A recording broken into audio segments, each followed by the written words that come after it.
What's up, YouTube? All right, we're here with a video breakdown. This is going to be on one of my guys, KisProdigy. So, to me, this was a very, very bad sequence of a fight, right? And I wanted to break this down and share what I think should have happened here and what kind of went wrong here. And you know, we could use this as an example to grow. We're not picking on anybody, but we're using this as an example here, right? And so when we look at this, this is an example of one player, but there's a lot of players that do this in these same situations, right? And so let's just take a look at this. So let's just kind of set the stage here, right? So we start off this fight where there's four teams here, okay? So we're going to turn the volume down just a little bit here so you guys can kind of get an understanding of what's going on. So there's four squads here, okay? And we get to a position of advantage. There's a team on height. They have Kraber. There's teams that are around us in this area over the hill. There's teams that are over here behind this side of the wall. So we're in a really good spot because we're using all of the cover here above me in this direction, and we're able to only really focus on these areas right here and these areas right here. And so we're really pushing a lot of teams either towards the other team to die, or when they come to us, they're weak because of the team on height and they're going to die towards us. So we're in a great spot here to win this game. But let's take a look at what KisProdigy is kind of doing wrong here, okay? So he's playing Conduit, R9 and Hemlock. Perfect combination for a controller player. And mind you, he is playing with us and we're on PC, okay? So one of the things you're going to notice here that's a mistake by Crip is he's shelling up a lot here. You see this? How he's shelling up a lot. And if you look at it, he's not able to see anything that's going on around him because he's shelling up. This is a problem that I always talk about when it comes to low tier players and their mindset. When you're playing and you need to be jiggle peeking and moving around your cover so you can see what's going on around you. Doesn't mean you have to be shooting, but you need to be gathering that information because it helps you figure out what's happening around you. You can help plan your next move, right? You need to be doing that. He's not doing that right here. That's mistake number one. And then he's using his Q for no reason. Conduit, when your teammate's shields are like this low, there's no point in using it, right? If you're in a fight, you need to use it, yes, but we're not in really any danger. We're not a lot of HP loss, so that's mistake number two. Using the Q a little bit too much, and so when you need it, you don't have it. Be sparing with the Q, and see how he's jiggling in and out, but he's not really moving up to really kind of see what's going on. Kind of a little bit of afraid to take risk here. All right, so here, this is when things get interesting. So he does a good job here at moving up and trying to kind of see what's going on because he can hear things happening. Does good damage.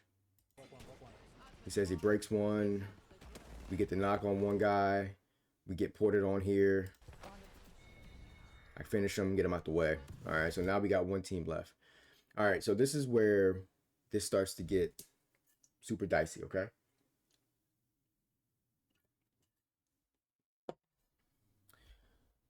So one squad left. The squad is on our height, okay? So the squad's gonna be up here. For us, this is not bad because they have to either climb up, which puts them at a disadvantage, or we have cover, and so when they have to swing out to try to kill us, we have the advantage. That's how it should work. But let's see what happens. So I'm gonna play this out first, and then we'll break it down.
All right. All right. So as you can see, that was a pretty bad sequence of play by Crip here. And let's break this down as best as we can. Okay, let's break this down as best as we can here on kind of what's kind of really going wrong here for Crip. All right, so first we're gonna look at this. So there's a lot going on, right? And this is what I love about Apex. Apex is a very dynamic game when it comes to the fights. So there's long range happening, there's close range happening, and really at the same time. One of the things you're gonna notice here is Crip never ever switched to his hemlock, and he should have at certain points. He was trying to shoot certain shots from distance, but he has his R9 out. Mistake number one, right? If you're shooting long, medium range, you have a hemlock, shoot the hemlock, right? Um, and then when he was getting in close here, you could tell he was very indecisive, very indecisive. You could tell he was panicking and he was nervous because there was a lot happening. I talk about this all the time. You know, getting comfortable with being very, very uncomfortable in tight situations in Apex requires like repetition. You have to like constantly be in those situations, but you have to be aware of what makes you nervous because it's a little bit different for everybody. But and you have to learn, okay, once you identify that, you have to learn to then build tools to help you be calm. And that takes like you constantly putting yourself in those situations and like examining, okay, why do I always do this? So you notice here, like I said, a lot of panicking, a lot of indecisiveness. When you get in these situations, relax. Like just breathe, relax, right? Untense the hands and just breathe like full breaths in and out. Because when you're in these situations, you're not aware of what your body's actually doing. Your body's really tight, right up here in your core and your heart, right? Your body's super tight. You're breathing super shallow and quick. And you're losing a lot of your cognitive abilities because you're actually putting less oxygen to your brain because you're so tense and tight. Once you just learn to just relax in it, it becomes a lot more manageable and things don't look as fast to you. They slow down, right? So that's number two. Now, the other problem is you can tell he's hovering between me and our teammate DZ. Why is that a problem? Because I'm the only one other than DZ who is trying to extend ourselves to make a play or to create an opportunity. Obviously, because I'm Rafe, I can do that, right? And gamble a little bit more. But two of us out of the three are trying to do that. And so the problem here is Crip's being more reactive than being proactive. And so a lot of the pressure is able to stack against him versus he's taking the initiative and pushing the pressure back, right? And so that's mistake number three.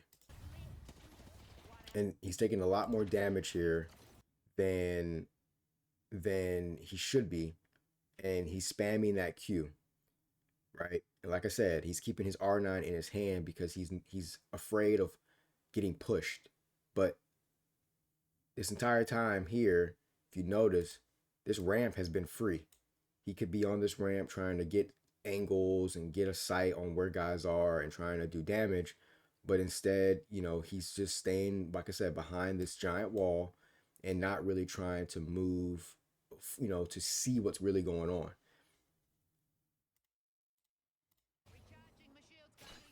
And he's just hovering in this one little area, right? He's just hovering in this one little spot. And so when he does finally choose to move here, your first play should not be let me shoot my ult out because now your gun's not out. You have to identify there's a guy here, call it out. Hey, there's a guy on me, but have your gun out, right? He had his gun out the entire time.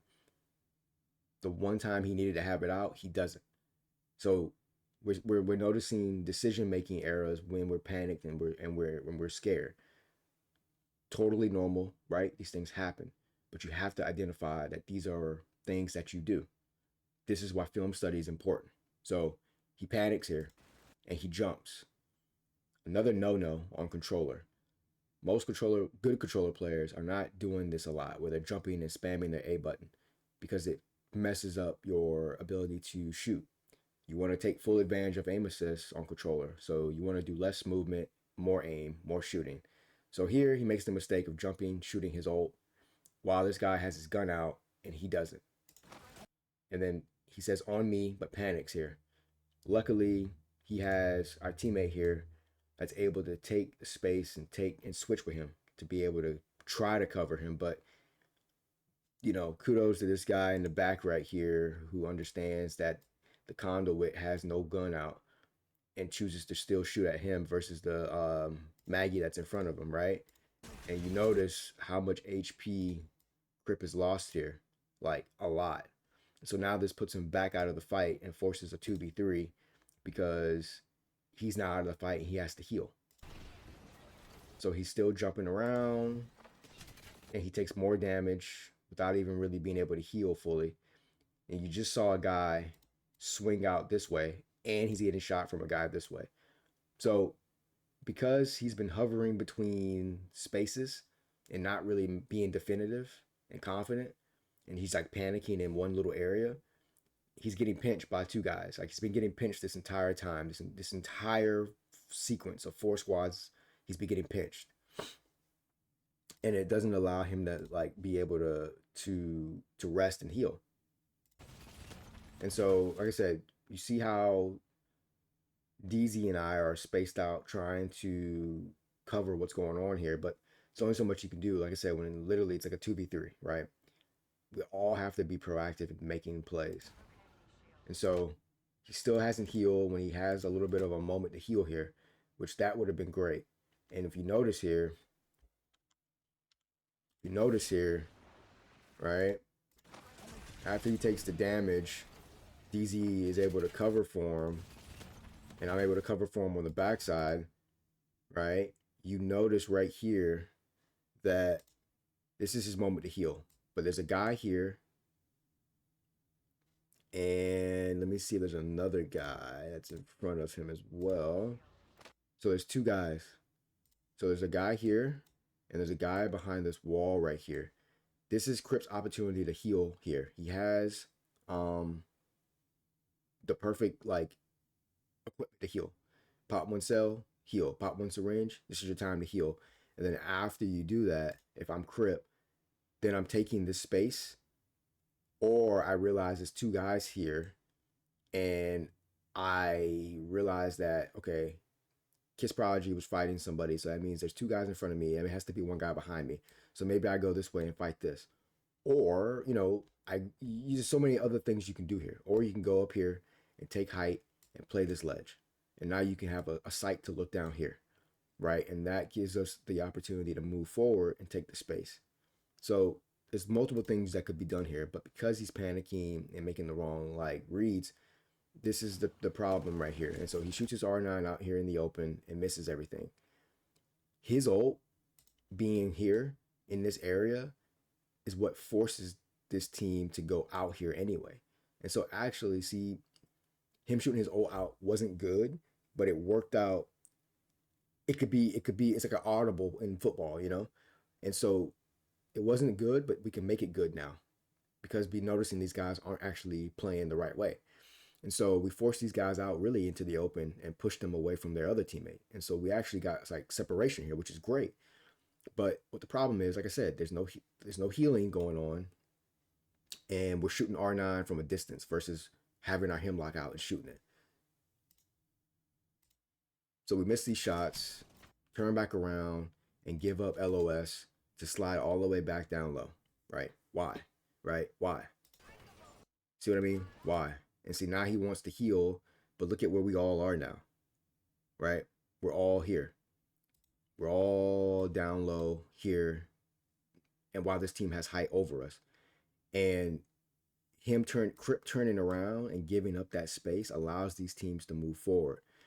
If he stayed up at height and just crouched down and used the heady of the ramp, pull his hemlock out and try to do damage, it would have gave our Maggie maybe an opportunity for a drill, would have gave me an opportunity to maybe move up and phase up and fight it.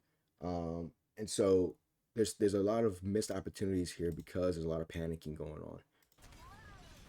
See, he gives up the height, slides all the way down to us, and there's no communication really on Crip's side of what's really going on from what he's seeing. And so we're going off of limited information. And so we all back up here and put ourselves in a really bad position because we give this team height over us now. Crip's still taking a lot of damage, and he's not really taking the opportunities to like heal properly, right? So he has a syringe out and stops it. No reason to. All right, has a syringe out. Gets the syringe off finally, right? And you see I'm trying to gamble and make something happen. But I'm the only one trying to make something happen. We're long range here, and we're still shooting, or we're about medium range, and we're still shooting R9 and missing. Now he takes more damage from a drill, right? Repositions to go up, back up here again. And he's panicking now because he's getting shot in the back. He's panicking. So he notices that he has all of the space in front of him open, gets shot in the back, but chooses to turn around to get shot. Like, chooses to turn around and go towards the shots that are shooting him in the back versus taking the space on height where he's not getting shot at. And see, that was another missed opportunity. And then tries to look up to shoot a guy. Doesn't really do much damage. And then another guy's in front of him. He panics to try to pop a cell. Takes the slide. Doesn't heal ever. And there's a lot of opportunities here, right? And so even right here, right? We're medium to long range. Has his R9 out this entire time, right?